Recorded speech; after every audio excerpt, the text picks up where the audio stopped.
আল্লাহ কোনো কিছু সৃষ্টি করেন নাই, তখন থেকে আমাদের নবীজির ডঙ্কা বাজতেছিল। আল্লাহ দুইটা সেমিনার করছিলেন, যেরকম আজকে আপনাদের এখানে সেমিনার। একটা সেমিনারে আমরা সবাই ছিলাম। আল্লাহ প্রশ্ন করছিলেন আলাস্তু বিরব্বিকুম, আমরা বলছিলাম ক্বালু বালা। আরেকটা সেমিনারে আমরা ছিলাম না, শুধু আল্লাহ ছিলেন, সমস্ত নবী রসুল ছিল, আল্লাহ বক্তা ছিলেন, দর্শক নবী রসুলরা ছিলেন, আর আলোচ্য বিষয় আমাদের নবীজির ডঙ্কা ছিল। ডঙ্কা বোঝেন? আমাদের নবীজির প্রশংসা ছিল, শান ছিল, শান।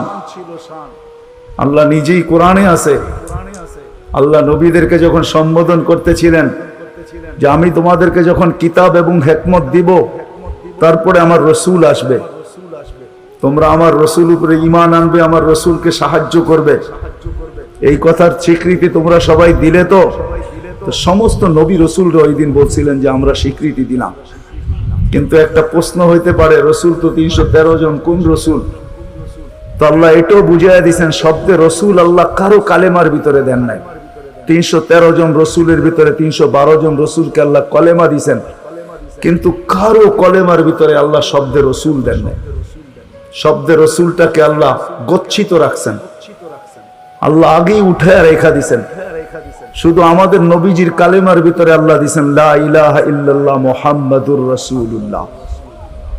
নারায়ণগঞ্জ কেন, সারা দুনিয়ার কোনো আলেম বাহির করে দিতে পারবে না আমাকে যে কোন নবীর কলেমার ভিতরে এই রব শব্দে রসুল ছিল। তো আল্লাহ সেমিনার করছেন, এখনো অস্তিত্বই হয় নাই, এমনকি কোনো সৃষ্টি হয় নাই। সৃষ্টিরও 1000 বৎসর আগে থেকে আমাদের নবীজির ডোল আর ঢঙ্কা আল্লাহ বাজাইতেছিলেন। হ্যাঁ, মাসালুহুম ফিত তাওরাতি ওয়া মাসালুহুম ফিল ইনজিল। কোন কিতাব এরকম আসে নাই, কোন নবী রসুল এরকম আসে নাই যিনি আমাদের নবীজির ঢঙ্কা না বাজাইছেন। বুঝানোর জন্য বলতেছি, দানিয়াল আলাইহিস সালাম একজন নবী ছিলেন। উনি বুঝাইতে চেয়েছেন যে আল্লাহ আমাদেরকে কোন নবী দিছেন, কোন রসুল দিছেন আল্লাহ আমাদেরকে, আমরা কি পাইলাম আর তার সাথে আমরা কি ব্যবহার করতেছি বা কি ব্যবহার করলাম। ওই রসুল দিছেন আমাদেরকে আল্লাহ, যার হাতের ছোঁয়া না। দানিয়াল আলাইহিস সালাম জানতেন ওই রসুলের হাতের ছোঁয়া আমার নসিবে জুটবে না।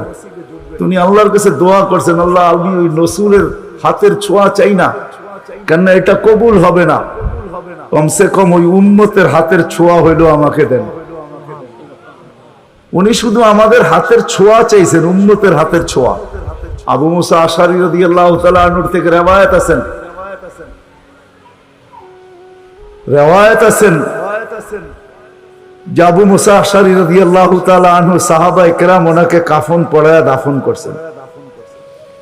মুসা আলাইহিস সালামের সামনে যখন আল্লাহ রসুলের ঢঙ্কা বাজাইতেছিলেন, তো ফাতারাদাত তাওরাত, উনি তোমার কিতাবকে, যেই কিতাব আল্লাহ নিজের হাতে লেখছে, ওটাকে সাইড করে দিয়া বলতেছে, আল্লাহ আমি নবী হইতে চাই না, আমাকে উম্মত বানায় দেন, যথেষ্ট।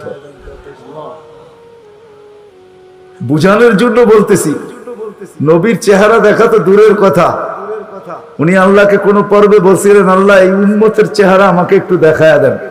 তো আল্লাহ বলছে সম্ভব না, কেননা এই উম্মতকে আমি শোপিজে, এই উম্মত শোপিজ আমি শোকেজে সাজায় রেখা দিছি। তুমি অনেক আগে চলে আসছো, এদেরকে দেখা যাবে না। তো বলছে আল্লাহ দেখতে পারবো না, ঠিক আছে, কিন্তু একটু আওয়াজ তো শুনতে পারি। তখন আল্লাহ আমাদেরকে আহ্বান করছিলেন, ইয়া উম্মতা মুহাম্মদ। আহ্বান করতে দেরি, আমরা সাড়া দিতে দেরি করি না। আর আমাদের সাড়াটাও এমন শব্দ ছিল, মুসা আলাইহিস সালামকে তাক লাগায় দিয়েছেন। আমরা সাড়া দিছিলাম লাব্বাইক আল্লাহুম্মা লাব্বাইক লাব্বাইক ওয়া সাদাইক। তো আল্লাহ জিজ্ঞাসা করছে, মুসা কিরকম শুনলা? মা আসামিতু আহসানা মিনহু, এত সুন্দর আওয়াজ তো কোনোদিন শুনি নাই। তো বলছে আল্লাহ শুধু আওয়াজ না, এত সুন্দর বাক্যে কেউ, এত সুন্দর ভাষায় বর্ণ, এত সুন্দর ভাষা দিয়ে কেউ জবাব দিতে পারে, এটাও আমার জানা ছিল না। এত সুন্দর ভাষায় জবাব, লাব্বাইক আল্লাহুম্মা লাব্বাইক লাব্বাইক ওয়া সাদাইক। আল্লাহ বলে, মুসা তোমার যখন পছন্দ হইলো, তাহলে শুনো, আজকের থেকে নির্ধারিত যে আমার ঘরের জিয়ারতে আসবে, উমরায় আসুক আর হজে আসুক, এহরাম পরার পরে সর্বপ্রথম যে শব্দ ব্যবহার করবে, আমাকে ডাকবে, আজকের থেকে এই শব্দ শিরুদার্য। সে এই শব্দ দিয়ে আমাকে ডাকবে, লাব্বাইক আল্লাহুম্মা লাব্বাইক। আমাদের ডঙ্কা অনেক আগের থেকে বাজতে ছিল। চলেন আমি শর্টে আপনাদেরকে নিয়ে আসতেছি। আল্লাহর রসুলের একটা হলো জন্ম, জাত, তার অস্তিত্ব, আর একটা হলো তার ক্যারিয়ার, তার জিন্দেগি, জীবন, আদর্শ। আল্লাহর রসুলের জন্ম, অস্তিত্বই একটা সুঘ্রাণ আর সুঘ্রাণ ছিল। আমেনার পেটে আসতে দেরি, তার শরীর ফুটা সুঘ্রাণ বাহির হইতে দেরি হয় না। আমেনা যখন মক্কার ঘরের থেকে বাহির হইতে পারতো না, কেননা আরবের প্রচলন ছিল বিধবা মহিলা কোনোদিন খুশবু লাগাইতে পারবে না, বিদায় আমেনা ঘরের থেকে বাহির হতো না। কিন্তু বাহির না হইলে কি হবে, খুশবু তো আর কোনো জায়গায় আবদ্ধ রাখা যায় না। সুঘ্রাণ চতুর্দিকে মক্কায় ছড়াইতে শুরু করছে সুঘ্রাণ। সবার নাকে যখন যাইতে শুরু করছে, তো মক্কার ভিতরে কানা ঘোষা শুরু হয়ে গেছে। আব্দুল মুত্তালিবের পুত্রবধূ বিধবা, সে সুঘ্রাণ লাগায় তো লাগায় কি করা? আর এটা তো কোনো এই জগতের সুঘ্রাণ না, এই সুঘ্রাণ সে পায় তো পায় কোথার থেকে? আব্দুল মুত্তালিব জিজ্ঞাসা করছে, বেটি নাক কান তো কাটা গেল, আমি সর্দার, যেদিকে যাই সবাই আমার দিকে তাকায় কেমন ভাবে জানি। আবার কেউ কেউ প্রশ্ন করে, তোমার পুত্রবধূ কোত্থেকে নিয়ে আসলে? যার সুঘ্রাণ বাহির হইতে পারে না, রাস্তায় বাহির হইলে সুঘ্রাণ ছড়াইতে থাকে, তো নিজে পুত্রবধূকে জিজ্ঞাসা করতে পারে না, স্ত্রীর মাধ্যমে জিজ্ঞাসা করতেছে যে তোমার পুত্রবধূকে জিজ্ঞাসা করো সে কোত্থেকে সুঘ্রাণ ব্যবহার করে। সে রাস্তা দিয়ে বাহির হয়, পুরা পাহাড় কেন, মক্কা কেন, চতুর্দিকে সুঘ্রাণে মোহিত হইতে থাকে। সবাই আমাকে বিরক্ত করতেছে। তো বলতেছে, শোনো, আমিও তোমাকে বলবো বলে ভাবছিলাম। আমেনা যখনই গোসলখানার থেকে বাহির হয় আর আমি ঢুকি, মনে হয় যেন গোসলখানা কেউ সুঘ্রাণ দিয়ে প্যাক করে রাখছে। আমি জিজ্ঞাসা করব, কিন্তু ভাবতে লজ্জায় জিজ্ঞাসা করতে পারতেছি না, যে এক তো স্বামী হারা পুত্রবধূ, স্বামী নাই, বড় দুঃখী। আমি তাকে জিজ্ঞাসা করবো, তো জিজ্ঞাসা করবো কি করে? চলো দুইজনে মিলেই জিজ্ঞাসা করি।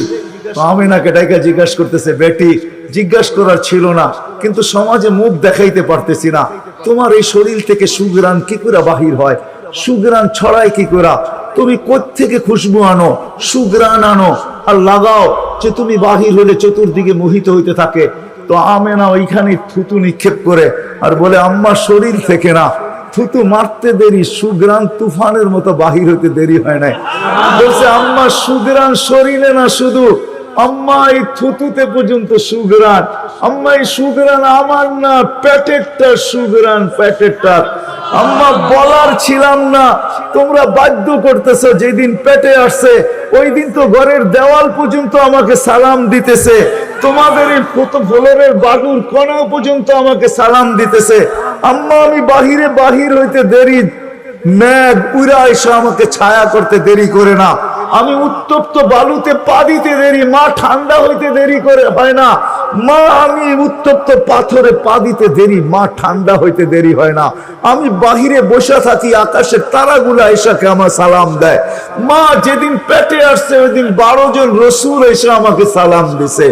ওই রাত্রে আইসা মা আমাকে মারিয়াম, মা আমাকে আসিয়া, মা আমাকে উখতা মুসা কুলসুম, 3 জন এসে আমাকে মালা পরায় গেছে যে দুজাহানের বাদশা তোর পেটে চলে আসছে।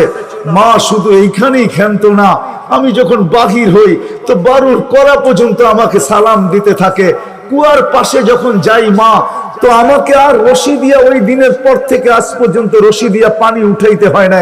আমি কুয়ার পাশে যাইতে দেরি, কুয়ার পানিগুলা উছলায় উপরে আসতে দেরি করে না, কলকল শব্দ করতে থাকে, পানিগুলা যেন বলতে থাকে, আমেনা তুই কেন চলে আসছিস? দুজাহানের বাদশা তোর পেটে, তুই হুকুম দিলেই তো আমরা বাড়িতে যেয়ে ভোড়া দিয়ে আসতাম। মা মক্কার মেয়েগুলাকে জিজ্ঞেস করো না, আমি কুয়ার পাশে যাইতে দেরি, মা এরা আমার হাতে পায়ে ধরতে দেরি করে না, যে ফাতেমা, আমেনা তুই এখান থেকে যাইস না, তুই গেলে কুয়ার পানি নিচে চলে যাবে, আমাদেরকে রশি দিয়ে তুলতে হবে, তুই দাঁড়ায় থাক, তোর পায়ে পড়ি, পানি নিচে যাবে না, আমরা ভরা নেই আমাদের বর্তনগুলা, তোর বর্তনটাও ভরা দিব, তোর বাড়িতেও পৌঁছায় দিব, তুই দাঁড়ায় থাক, তুই চলে গেলে কুয়ার পানি নিচে চলে যাবে। হায় হায় হায়, যে পেটে থাকা অবস্থায় খুশবু, ওজুদই যার খুশবু, সুগ্রাণ আর সুগ্রাণ। হায়, আমি শর্ট করতেছি। তো 12 রবিউল আউয়াল মনে করছিলাম নবীর শানই পুরা দিন বলবো, কিন্তু সময় আপনাদেরকে আমি দিতে পারলাম না। দুর্ভাগ্যতার কারণে আসারই ছিলাম না, কিন্তু যুবকদের অনুরোধ আমি রাখতে বাধ্য হয়েছি, এই জন্য বহু দূর থেকে উড়া চলে আসছি। তাও ওনাদেরকে বলছিলাম যে আমি 12টায় পৌঁছবো, যাক আল্লাহ 11:30টার ভিতরে নিয়ে আসছেন। যেদিন দুনিয়াতে পা রাখতে ছিলেন, শেফা আব্দুর রহমান ইবনে আউফ রাদিয়াল্লাহু তাআলা আনহুর আম্মা ছিলেন দাই। যখন দুনিয়ায় আসতেছিলেন, তিনি নিজে বলতেছিলেন আমার হাতে হাজারো বাচ্চা, শত বাচ্চা আসছে এই মক্কার, কিন্তু এই বাচ্চা যখন আসতেছিল দুনিয়াতে কান্নাল মিসকা ইয়াফুর, চতুর্দিকে সুগ্রাণে মোহিত করতে করতে আসতেছিল। শরীরে একটা ময়লার কণাও ছিল না। মখতুনান, কে জানি মার পেটের ভিতরে মুসলমানি করায়া দিছেন, কে জানি মখতুয়া সুররা, নাবি মার পেটের ভিতরে কাটা দিছেন। একটা বালুর কণা পরিমাণও ময়লা ছিল না। আমরা তাকাইতেছিলাম আর ভাবতেছিলাম এটা কেমন বাচ্চা। চাদরের উপরে রাখতে দেরি, ডান দিক হইয়া উঠা বসা সেজদায় যেতে দেরি করেন নাই, লম্বা সেজদা। আম্মাজান বলতেছিলেন কুলতা মা কুলতা, বেটা তুই যেন সেজদার ভিতরে কি বলছস, আমি তা বলতে পারবো না, কেননা তোর অবস্থাগুলা দেখা আমি আশ্চর্যান্বিত হইতেছিলাম। তারপরে সেজদার থেকে যখন আত্মাহিয়াতের চূড়াতে উঠা বসছে, শাহাদত আঙ্গুলি উঠাইতে দেরি, সুবে সাদেকের সময় ছিল, চতুর্দিকে অন্ধকার ছায়া ছিল, বলে তুই শাহাদত আঙ্গুলি উপরের দিকে উঠাইতে দেরি, তানাব্বারাতি দুনিয়া কুল্লা, সমগ্র জগৎটা যেন আলোতে আলোকিত হয়ে গেছে।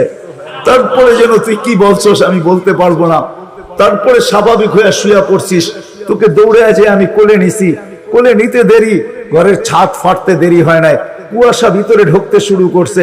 একটু পরে উপর থেকে আওয়াজ আসছে, গাইয়িবু হাদা তিফ, এই বাচ্চাকে তাড়াতাড়ি গায়েব করো। যখন অস্তিত্ব ছিল না আমরা ঢঙ্কা খুব বাজাইছি, কিন্তু এখন অস্তিত্ব যখন চলে আসছে, তাড়াতাড়ি গায়েব করো।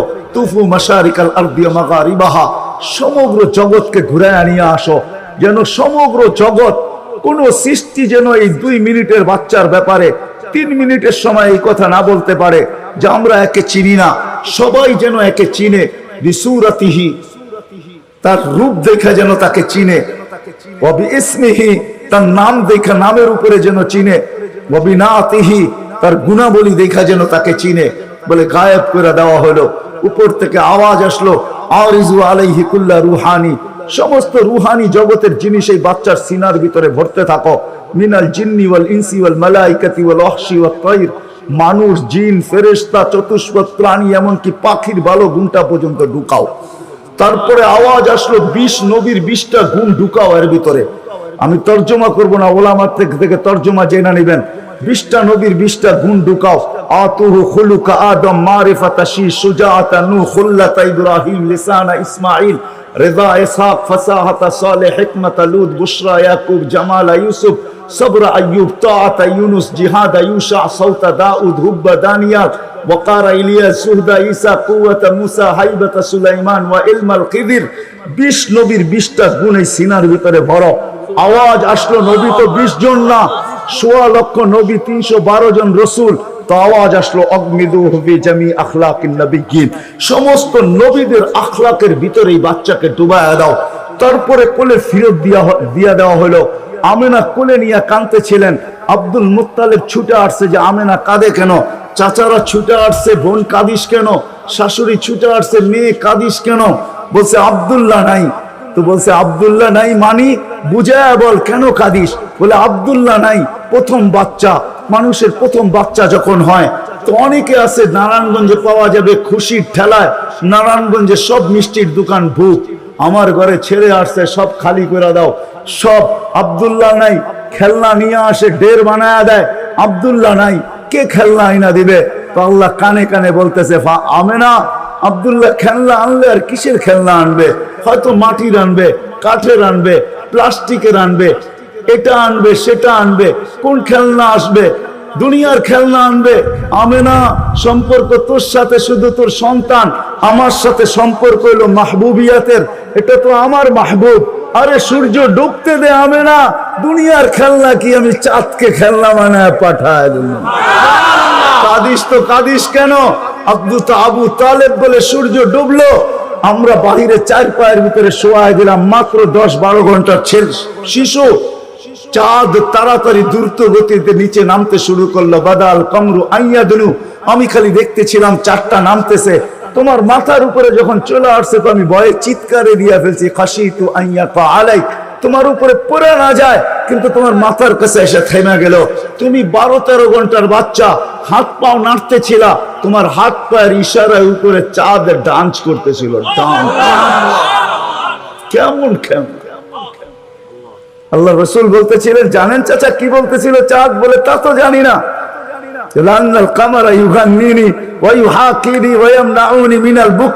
চাঁদ আমাকে ছন্দ শুনাইতেছিল, কান্না থেকে বিরত রাখতেছিল, আমি যেন না কাঁদি, আমার কষ্ট হবে।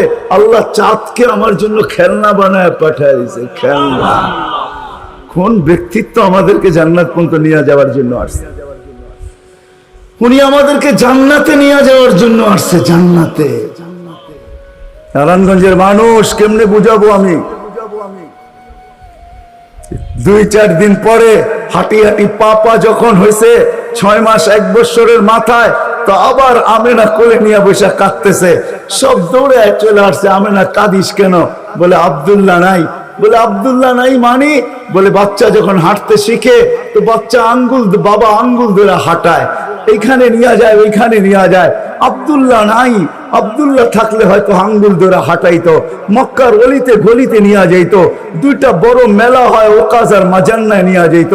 এই বাড়িতে ওই বাড়িতে নিয়ে যাইত, চাচা ফুফুর বাড়িতে নিয়ে যাইত, খালা মামুর বাড়িতে নিয়ে যাইত, নানা দাদার বাড়িতে নিয়ে যাইত। আব্দুল্লাহ তো নাই। মোহাম্মদ তো হাঁটতে শিখছে। তো আল্লাহ কানে কানে বলতেছে, আমেনা আব্দুল্লাহ ঘুরাইলে আর কোথায় ঘুরাইতো? মক্কার ওলি আর গলি, ওকাজ আর মাজান্না, খালা আর ফুফু, মামু আর চাচা, এখানেই তো ঘুরাইতো। আসতে দে না সময়। তোর সাথে তো সম্পর্ক শুধু ছোট একটা, তোর কোলে আমি ঢাইলা দিছি বিদায়। এই সম্পর্ক তোর সাথে, আমার সাথে তো মাহবুবিয়াতের সম্পর্ক। আসতে দে সময়, আমি ঘুরাইতে নিয়ে যাব। আমি আল্লাহ আসবো।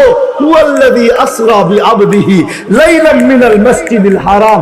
আমি আল্লাহ চলে আসবো, আঙ্গুল ধরবো, এইখান থেকে বাইতুল মুকাদ্দাসে নিব, ওইখান থেকে ঘুরাইতে প্রথম আকাশ, দ্বিতীয়, তৃতীয়, চতুর্থ, পঞ্চম, ষষ্ঠ, সপ্তম, লৌহ, কলম, জান্নাত, জাহান্নাম, আরশ, কুরসি সব ঘুরায়া দেখাবো। তারপরে আমার পাশে বসায় আমাকেও দেখাবো। তারপরে আসতে দে না ঘুরার সময়। কাদিস কেন? আসতে দে সময়। আসতে। কোন রসুল পাঠাইছে আল্লাহ আমাদেরকে? কোন রসুল দিছেন? কোন নবী দিছেন? কোন মুহাম্মদুর রাসূলুল্লাহ দিছেন? কোন মুহাম্মদুর রাসূলুল্লাহ? যেদিন দুনিয়াতে আসে ফেরেশতাদের ছুটি 2 দিন ছিল। 2 দিন ছুটি দিছেন আল্লাহ ফেরেশতাদেরকে। এর আগে ছুটি দেন নাই। যেদিন আল্লাহ রসুল ছুটি আসছেন ওই দিন ফেরেশতাদের ছুটি ছিল। হল্লুর চলতেছিল, হল্লুর। পুরো আকাশের ভিতরে খুশির মাতম চলতেছিল, মাত চলতেছিল, খুশি আর খুশি। ফেরেশতা আরেক আকাশের ফেরেশতার সাথে গলা মিলতেছিল আর সুসংবাদ দিতেছিল, দুজাহানের বাদশা আজকে পা রাইখা দিছে। আসলেই মুহাম্মদুর রাসূলুল্লাহ দুজাহানের বাদশা, জাইনু আফা ইয়াউমিল কিয়ামা। দুজাহানের বাদশা উনি, দুজাহানের বাদশা। আল্লাহ কোন এক riwayate নিজেই বলেন, আনা মালিক ইয়াউমিদ্দিন আনতা সাহিবা ইয়াউমিদ্দিন। আমি কিয়ামতের মালিক বটে বন্ধু, আপনি বাদশা। কিয়ামতের বাদশা আমাদের নবীজি। এই জন্যই তো উনি বলতেছে, লিয়াল হামদি বিয়াউমিল কিয়ামতি বিয়াদি। কিয়ামতের দিন আল্লাহর ঝান্ডা আমার হাতে থাকবে, আমার হাতে। কোন এক জায়গায় আল্লাহ নিজেই বলছে, কাসসামতুল কিয়ামাতা কিসমাইন। কিয়ামতকে আমি 2 ভাগে ভাগ করছি, আপনি চাবেন আমি দিব। সালতু তা শাফি তুশাফা। সবাই নফসি নফসি বলবে, আপনি উম্মতি উম্মতি বলবেন। কিয়ামতের রাজা আপনি। আল্লাহর রাসূল আরেক জায়গায় বলেন যে কিয়ামতের দিন সবাই চুপ থাকবে, আনা খাতিবুহুম, আমি ওই দিন বলবো। কেমন রাসূল? যার চাওয়া ছাড়া আল্লাহ নাইমা আসবে না। শাফাআতে কুবরার মতলবই এটা, যে উনি যতক্ষণ পর্যন্ত না চাবে আল্লাহ আসবে না। আমরা সবার কাছে যাব, সবাই বলবে আনা লাস্তু বিআহলি, আমি এটার অধিকার রাখি না। না মুসা আলাইহিস সালাম, না ঈসা আলাইহিস সালাম, না আদম আলাইহিস সালাম, না ইব্রাহিম আলাইহিস সালাম, কেউ না। সর্বশেষ মুসা আলাইহিস সালাম বলবে সন্ধান দিতে পারি যার অপেক্ষায় আল্লাহ বসে আছেন। বলছে সে কে? বলে মুহাম্মাদুর রাসূলুল্লাহ। তখন সিজদায় পড়বে, তখন আল্লাহ বলবে ইরফা রাসাক সাল তুতা শাফি তুশাফা। বন্ধু মাথা ফালায়া দিছেন মাটিতে, এখন আর আমার থাকার সুযোগ নেই, আমি নাইমা আসতেছি, উঠান না মাথা। হায় নারায়ণগঞ্জের মানুষ জানি না কোন রসুল আল্লাহ আমাদেরকে দিয়েছেন, কোন নবী আল্লাহ আমাদেরকে দিয়েছেন। তিনি মুহাম্মাদুর রাসূলুল্লাহ সাল্লাল্লাহু আলাইহি ওয়াসাল্লাম। উনি আসছেন এই দিনে আমাদেরকে জান্নাতে নিয়ে যাওয়ার জন্য। জান্নাতে কোথায়? কোথায়? আমাদেরকে গন্তব্যে নিয়ে যাওয়ার জন্য, আখিরাতে নিয়ে যাওয়ার জন্য।